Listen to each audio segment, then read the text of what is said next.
இதுக்கும்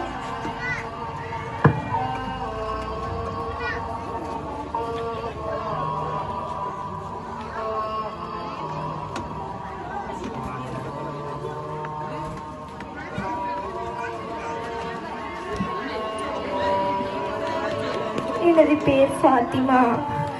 நான் இவ்வுலகில் ஒரு வசதியான வாழ்க்கையை வாழ்ந்து கொண்டிருந்தேன்.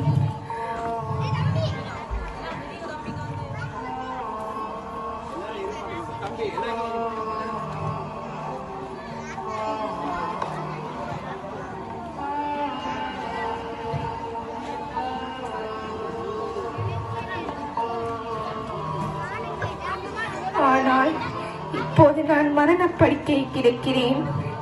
என்னுடைய பிள்ளைகள், சகோதரர்கள், சகோதரிகள் அனைவரும் என் அருகில் கவலை தோய்ந்த முகத்துடன் அமர்ந்திருக்கின்றனர்.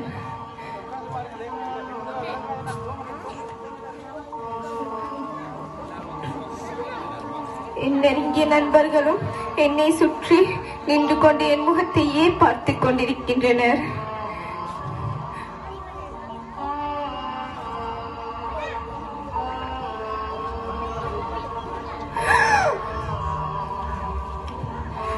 திடீரென்று மூச்சு பெரிதாக இழுத்தது. பெருமூச்சாக நான் மாடாவுடைய சொத்துக்கள், வங்கி தொகைகள் அனைத்தையும் இனி எனக்கு எந்த பயனை அளிக்கப் போவதில்லை. இனி எனது அடையாளம் எனது காப்புதான். இனி எனது அடையாளம் எனது காப்புதான். எனது பெயர் மாற்றப்பட்டு விட்டது. எனது பெயர் மாற்றப்பட்டு விட்டது. எனது பெற்றோர் பல நாட்களாக ஆலோசனை செய்து தேர்ந்தெடுத்த எனது பேர், அவர்கள் வாயால் கூவி கூவி அழைத்து மகிழ்ந்த அந்த பேர் மாற்றப்பட்டு விட்டது. இப்பொழுது எனது பேர் ஜனாசா.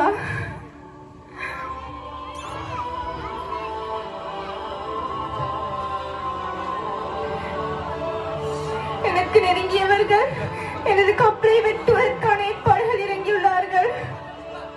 எனக்கு நெருங்கியவர்கள் எனது கப்பலை வெட்டுவதற்கான ஏற்பாடு இறங்கியுள்ளார்கள்.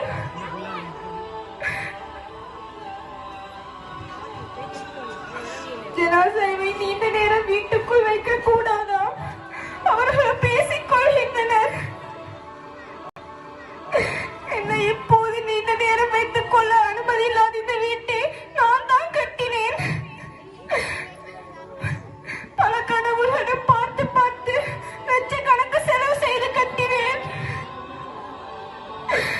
இப்போ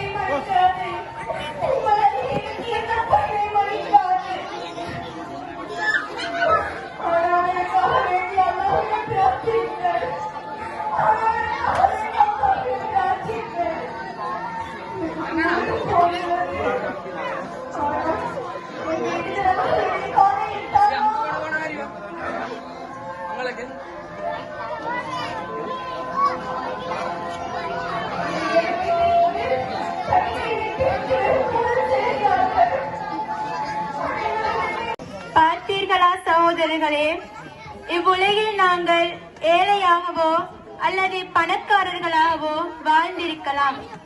எவ்வாறுதான் வாழ்ந்தாலும் நாம் அனைவரும் செல்வது ஒரு இடம்தான், அதுதான் கபர். இங்கே விதவிதமான ஆடைகளை விதவிதமான முறைகளில் அணிகிறோம். ஆனால் கபருக்கு செல்லும் நாம் அணிவது வெறுமனே வெள்ளை துணி மட்டுமே. கண்ணியமிக்கவர்களே, உங்கள் மரணத்தை சற்று கண்முன் கொண்டு வந்து பாருங்கள். அம்மரணம் ஒரு நாள் எம்மை தேடி வரும். அம்மரணம் வரும் முன் அல்லாஹ் நிச்சயமாக எங்களுக்கு அடையாளங்களை காண்பிப்பான். ஏன், நபி ஸல்லல்லாஹு அலைஹி வஸல்லம் அவர்களுக்கு கூட மரண தருவாயில் அடையாளங்களை அல்லாஹ் காண்பித்தான். அதுவே சகராத்துல் மௌத். அன்பான சகோதரர்களே, நான் உங்களிடம் உங்களிடம் ஒரு விடயத்தை சொல்ல விரும்புகிறேன். அது என்னவென்றால், நாம் வாழ்ந்து கொண்டிருக்கும் இவ்வுலகமானது எமக்கான ஒரு பரீட்சையாகும்.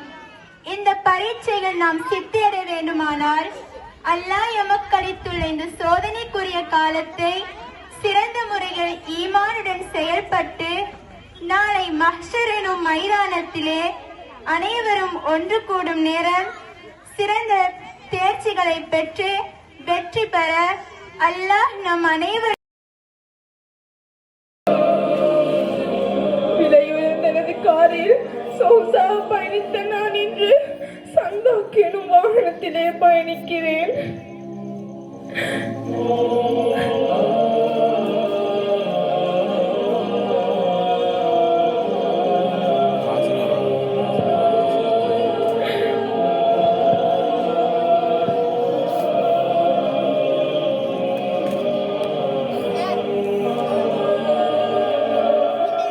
என்னை மஸ்ஜிதில் அனைவருக்கும் முன்னால் வைத்தனர்.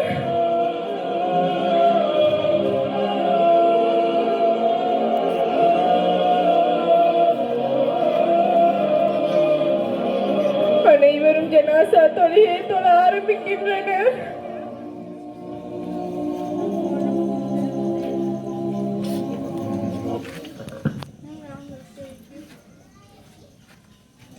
அல்லாஹு அக்பர்.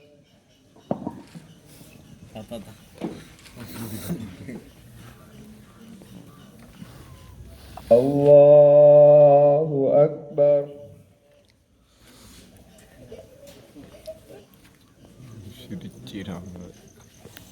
அல்லாஹு அக்பர்.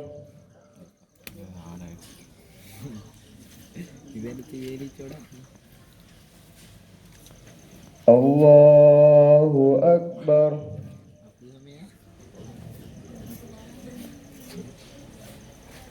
அஸ்ஸலாமு அலைக்கும் வரஹ்மத்துல்லாஹி வபரகாத்துஹ். அஸ்ஸலாமு அலைக்கும் வரஹ்மத்துல்லாஹி வபரகாத்துஹ்.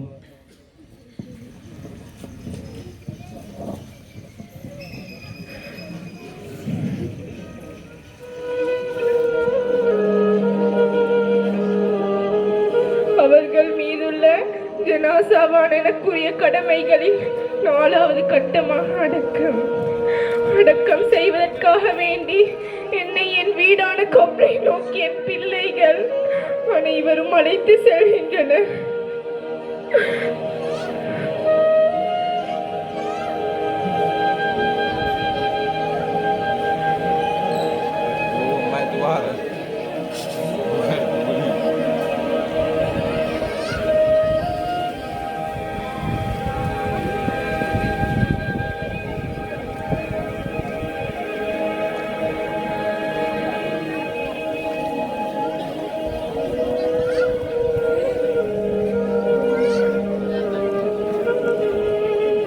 அவர்கள் எனக்காக தயார் செய்த பாலமான குழியில் என்னை வைக்கின்றனர்.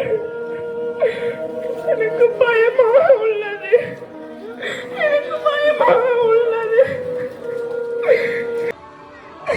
என்னை இப்போது நீண்ட நேரம் வைத்துக் கொள்ள அனுமதி இல்லாத இந்த வீட்டை நான் தான் கட்டினேன். பல கனவுகளை பார்த்து பார்த்து லட்சக்கணக்கு செலவு செய்து கட்டினேன். இப்போ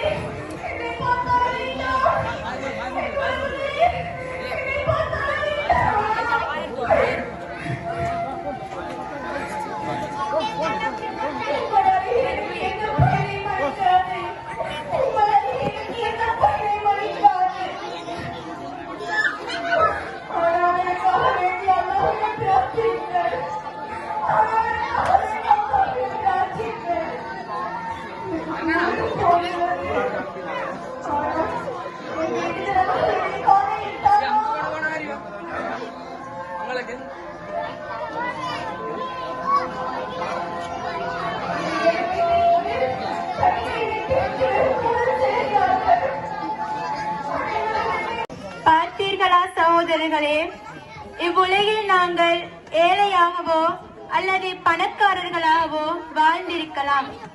எவ்வாறுதான் வாழ்ந்தாலும் நாம் அனைவரும் செல்வது ஒரு இடம்தான், அதுதான் கபர். இங்கே விதவிதமான ஆடைகளை விதவிதமான முறைகளில் அணிகிறோம்.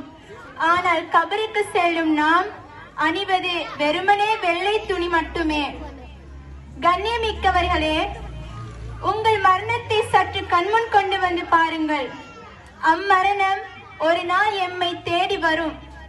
அம்மரணம் வரும் முன் அல்லாஹ் நிச்சயமாக எங்களுக்கு அடையாளங்களை காண்பிப்பான். ஏன், நபி ஸல்லல்லாஹு அலைஹி வஸல்லம் அவர்களுக்கு கூட மரண தருவாயில் அடையாளங்களை அல்லாஹ் காண்பித்தான். அதுவே சகராத்துல் மௌத். அன்பான சகோதரர்களே, நான் உங்களிடம் ஒரு விடயத்தை சொல்ல விரும்புகிறேன். அது என்னவென்றால், நாம் வாழ்ந்து கொண்டிருக்கும் இவ்வுலகமானது எமக்கான ஒரு பரீட்சையாகும்.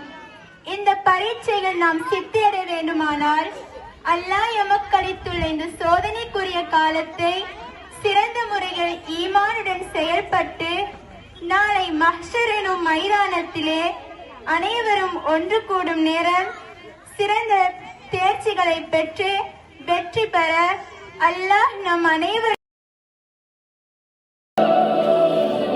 விலையுயர்ந்தனது காரில் சொகுசாக பயணித்த நான் இன்று சந்தாக் எனும் வாகனத்திலே பயணிக்கிறேன்.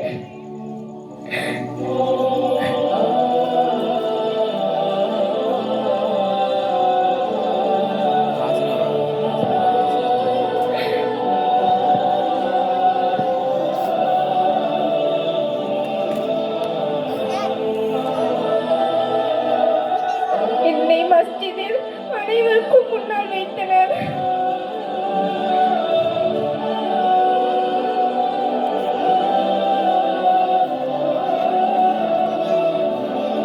அனைவரும் ஜனாசா தொழுகை தொழ ஆரம்பிக்கின்றனர்.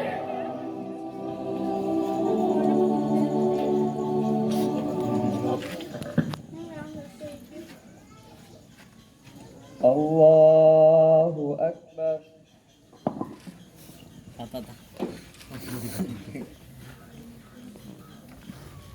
அல்லாஹு அக்பர்.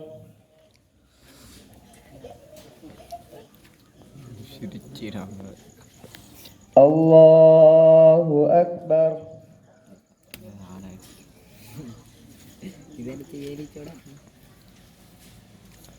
அல்லாஹு அக்பர்.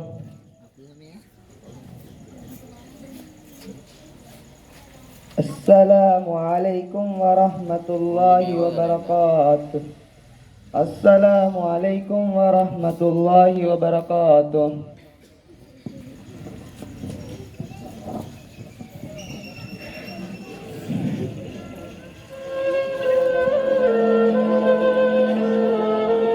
அவர்கள் மீதுள்ள ஜனாசாவான எனக்குரிய கடமைகளில் 4வது கட்டமாக அடக்கம் செய்வதற்காக வேண்டி என்னை என் வீடான கபரை நோக்கி என் பிள்ளைகள் அனைவரும் அழைத்து செல்கின்றனர்.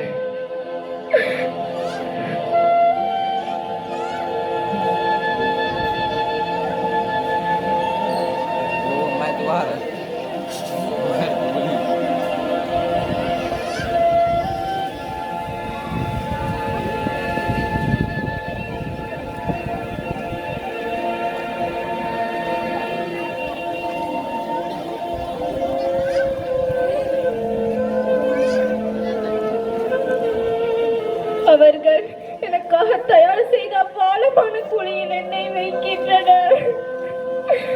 எனக்கு பயமாக